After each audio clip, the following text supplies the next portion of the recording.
பார்த்துடலாம். மார்க்கெட் வந்து பியூராக நீங்கள் என்ன பண்ணலாம், ஸ்டாப் லாஸ் போட்டு செல்லுன்ட்டு போயிடலாம். ஸோ ஹையர் ஹோல்டிங் வச்சுருக்கீங்கன்னா எக்ஸிட் ஆகிடுங்க. 1835 மேலே தான் பை டைம். ஓகேங்களா. இப்போது ஆல்ரெடி லாஸ்ட் மந்த்தே வந்து லாஸ்ட் இது சின்ன ஒரு கரெக்ஷன் கொடுத்துருக்கோம்.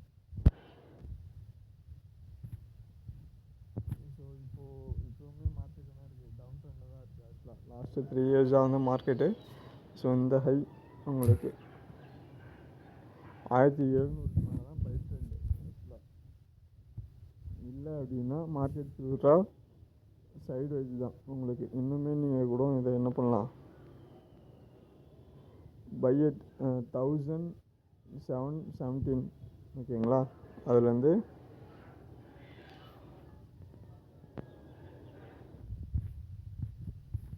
வந்து side wise market.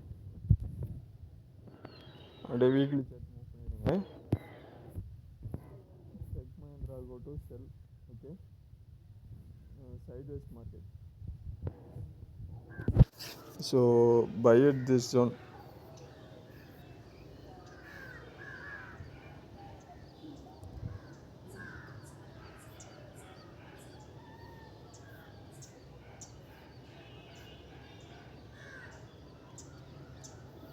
Sell at high. Okay. So மறுபடியும் மார்க்கெட் வந்து 1750ன்னு வச்சுங்க stop loss. Swing trade 1397 target. உங்களுக்கு இந்த லெவலில் வரதுக்கான சான்சஸ் இருக்கும். எடுத்துகிட்டு ஹோல்டு பண்ணுறேன்னா பண்ணுங்கள். ஓகேங்களா.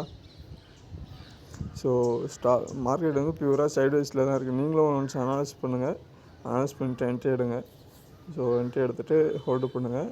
பியூராக வந்து நம்ம இப்போ என்ன பார்த்துட்ருக்கோன்னா, ஆக்சுவலாக மார்க்கெட் வந்து கொஞ்சம் ப்ராஃபிட் புக்கிங்ஸ் வரும். ஆக்சுவலாக சின்ன ஒரு கரெக்ஷன் வரலாம், இல்லை ப்ராஃபிட் புக்கிங்ஸ் இருக்கலாம். ஓகேங்களா. அதுக்கு தகுந்த மாதிரி அனலைஸ் பண்ணிட்டு ஃபோர்த் டே மேனேஜ் பண்ணுறீங்கன்னா மேனேஜ் பண்ணிங்க. ஆல்ரெடி என்ட்ரி எடுத்துருக்கணும். இப்போ நீங்கள் என்ட்ரி எடுக்கிறீங்கன்னா கரெக்டாக அனலைஸ் பண்ணிட்டு எடுங்க. ஓகேங்களா. டார்கெட் வந்து ஸ்டாப் லாஸை மெயின்டைன் பண்ணிக்கங்க. 1717, 1397 ஸ்டாப் லாஸ். ஓகேங்களா. அப்படியே போய்ட்டு ஜஸ்ட்டு மந்த்லி சார்ட்டில் பாருங்கள். மார்க்கெட் கிளியராக இருக்கும். ட்ரெண்டு இது லோவாக இன்க்ரீஸ் ஆகிருக்கும். மறுபடியும் லோ, ப்ரீவியஸ் லோ. ஓகேங்களா. இந்த லோ சப்போர்ட்டு, மறுபடியும் இந்த ரெசிஸ்டன்ஸ், ப்ரீவியஸ் ரெசிஸ்டன்ஸு, மறுபடியும் லோ, ஹை வந்திருக்கும். சின்ன ஒரு கரெக்ஷன். ஓகேங்களா. வீடியோ பிடிச்சிருந்தா மறக்காம லைக் பண்ணி சப்ஸ்கிரைப் பண்ணிங்க. அடுத்த வீடியோவில் பார்ப்போம்.